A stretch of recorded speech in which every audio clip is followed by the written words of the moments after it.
Okay, so maybe you're the kind of person who's really hitting the gym, getting serious about strength training. But also intrigued by this whole barefoot shoe thing. Yeah, you want to try it out? You're definitely not alone. We're getting, like, bombarded with questions about this new type of shoe. Totally. And today, Yeah. we're diving deep into one that's generating a ton of buzz. The Vivobarefoot Motus Strength. Yeah, and the really interesting thing here is that this isn't just another minimalist running shoe like we've seen before. Right. Vivo has really gone all in on this one, designing the Motus Strength specifically for strength training, Yeah. CrossFit, all those intense workouts. It's a bold move, for sure. It is. So we're here to unpack it, see if it delivers on what it promises. Absolutely. That's what this deep dive is all about. Are these the right barefoot shoes for you? Yeah, and we've got a ton of information to go through, right? We do. We've got stacks of reviews, specs, even some firsthand accounts from people who've really put them through the ringer. So what are your first impressions? What jumped out at you from the get-go?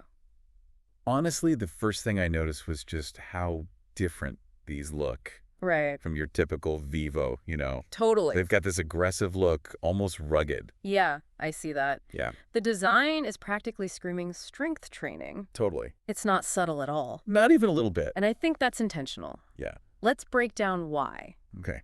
One of the biggest changes you'll notice is the reinforced structure. They've really beefed up the durability.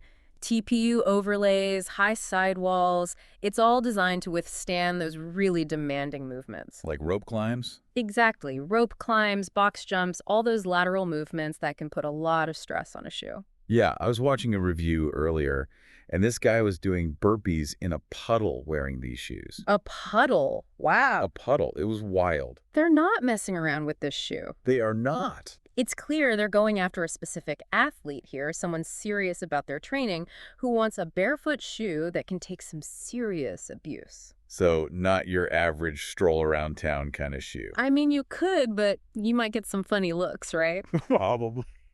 But in all seriousness, let's dive into what makes these stand out in the world of barefoot shoes, especially for strength training. Yeah, let's get into the nitty-gritty. Okay, so first off, you've got your classic barefoot features. You've got that wide toe box, which is essential. All right, that's like a staple. It's a must-have, right? It lets your toes spread out naturally. We call that toe splay. And it's crucial for balance and power transfer, especially when you're lifting heavy weights. Yeah, you really want that solid base. Exactly. Then there's that signature thin, flat outsole that Vivo is known for. Super thin. It's only 2 millimeters thick, which gives you that maximum ground feel. You really feel connected to the floor. Which is what you want, right? Exactly, especially when you're squatting, deadlifting, all those foundational movements. You need that stability and feedback. Right, you need to feel what you're doing. Absolutely. So far, so good. So far, so Vivo, you could say. Exactly. But here's where the Motus Strength takes a hard turn. They've added these really interesting grippy lugs to the outsole 1.5 millimeters. Oh, I was wondering about those. And these aren't just your average trail running lugs. Okay. These are specifically designed for gym surfaces. So we're talking rubber floors, wood platforms, those kinds of materials. Ah, that makes sense. No more slipping and sliding during those heavy lifts. Which, let's be honest, can be a real concern with some barefoot shoes. Absolutely, especially on those smooth gym floors. Just asking for trouble. So they've really addressed that here. And you put this robust structure together with those aggressive lugs for grip. And it points to a really specific kind of barefoot training experience. Yeah, like they're really honing in on a specific type of athlete. Exactly. And we haven't really seen that before in a barefoot shoe. And that's both exciting and potentially limiting. Depending on what you're looking for. Exactly. So we've got this seriously hardcore barefoot shoe, right? Yeah, it's built for a certain kind of athlete. The ones who really push it, those intense workouts. Exactly. But how does it actually perform in the real world? Like, does it live up to the hype? Yeah, that's the million-dollar question, right? Exactly. And the good news is we have a ton of reviews to look at. We do. And the overall consensus seems really positive, especially from the weightlifting community. Yeah, I was actually surprised by how many serious lifters, and I'm talking like people deadlifting twice their body weight, were raving about how stable the Motus Strength felt, even under those heavy loads. Which makes sense when you think about it. It does. You've got that wide toe box, that low profile, those grippy lugs. It all comes together to create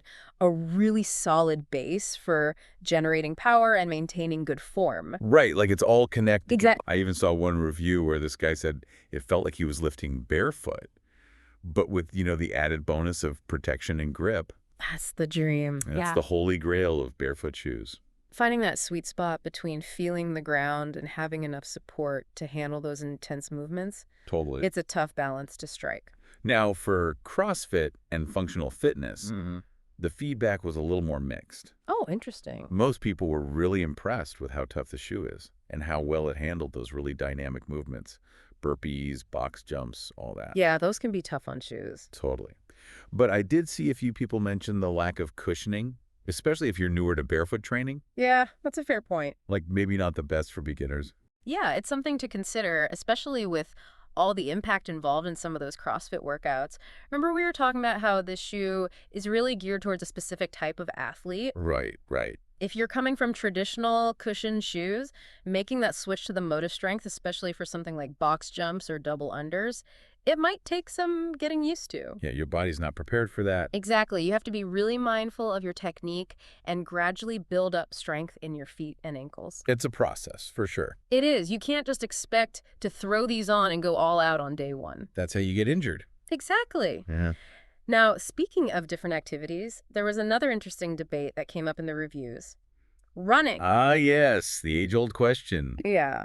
Can you run in a shoe designed for lifting weights? Everyone wants to know. Everyone. Because versatility is awesome. Yeah. Of course. Who wants to buy multiple pairs of shoes? Exactly. But with the Motus strength, it seems like the answer is, well, it's complicated. I'm sensing a butt coming. There's always a but, right? Right. So for short bursts of running, like what you might do in a CrossFit workout, most people seem to think the Motus strength is fine. But for longer distances. Yeah, that's where things get tricky. Exactly. Yeah, I saw a couple of reviewers say that running in them for more than a couple of miles was actually kind of uncomfortable. Which makes sense. It all goes back to what we were saying about the shoe's intended purpose. It's not a running shoe. Exactly. Vivo designed this for strength training, and they prioritized stability and durability, even if it meant sacrificing some versatility in other areas. So if you're logging serious miles, probably not the best choice. Probably not. But if you're mostly focused on strength training, with maybe the occasional short sprint thrown in, then the Motus strength could be a good fit. Yeah, it's all about knowing your priorities, right? Exactly. Now, before we move on from how the shoe actually performs, Okay. there's one more thing I wanted to address, kind of a big elephant in the room that came up in a lot of the reviews. The price. Yeah, let's be real. At $200, these are not exactly an impulse buy. Definitely not for the faint of heart, budget-wise. So for people who are like, whoa, $200 for a pair of shoes, what's your take on that? Is it justified? That is the million-dollar question, isn't it? It is. And it's tricky. It's not a simple yes or no. Right. To really understand the price, you got to look at the bigger picture. Okay. Vivobarefoot, they're a smaller company, right? Compared to like the Nikes and Adidases of the world. Exactly. They're not a massive corporation. And they're also really committed to ethical and sustainable practices. They're a certified B Corp, which means they meet these really high standards, social and environmental responsibility. So it's not just about the materials and the manufacturing. Right. It's bigger than that. It's also about supporting a company that aligns with your values, if that's important to you. Exactly. And a lot of people, that resonates with them. That also usually means higher production costs, though. So it's kind of baked into the price. But it is. And then there's the whole durability thing. Which we've heard is a big plus with these. A huge plus. I mean, tons of reviewers were saying these shoes are seriously well made. Like, they were impressed with the quality. That's the idea.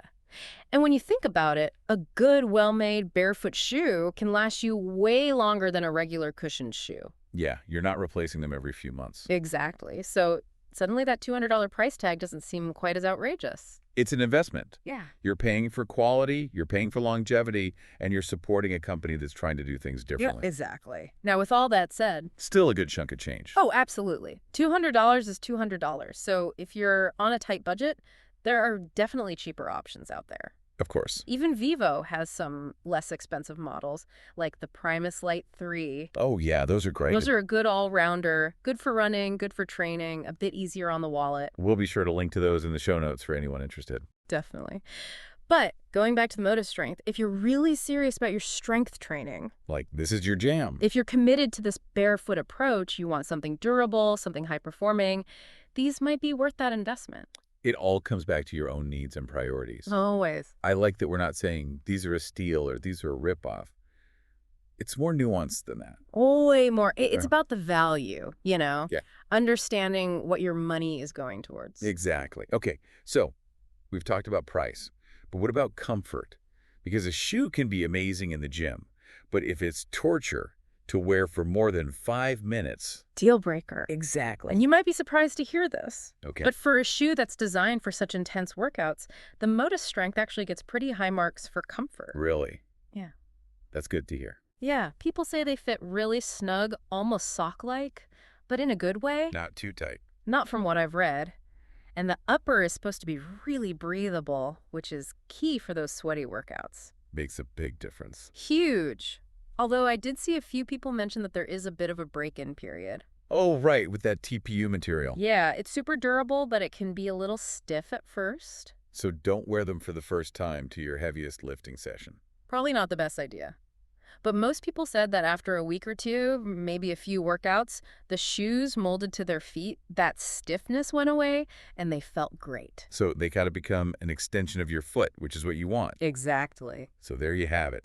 The Vivobarefoot Motus Strength, purpose-built, ready to handle just about anything you can throw at them. As long as it's in the gym. Yeah. Probably. Right, exactly. Not the best for marathons, but for serious strength training. It sounds like they're a contender. No question. And I kind of love that they're not trying to be everything to everyone. Me too. They have a purpose, and they're sticking to it. Makes you wonder, though, are we going to start seeing even more of this, like, hyper-specialization in the barefoot shoe world? Like, will we have shoes specifically for Olympic lifting? Oh, wow, yeah, or powerlifting, or CrossFit, even yoga. Right. It's interesting to think about. It really is, and that's something to ponder. But in the meantime, if you want to learn more about the Vivobarefoot Motus Strength or any of the other shoes we've talked about today, head over to the show notes for all the links. And until next time, happy training.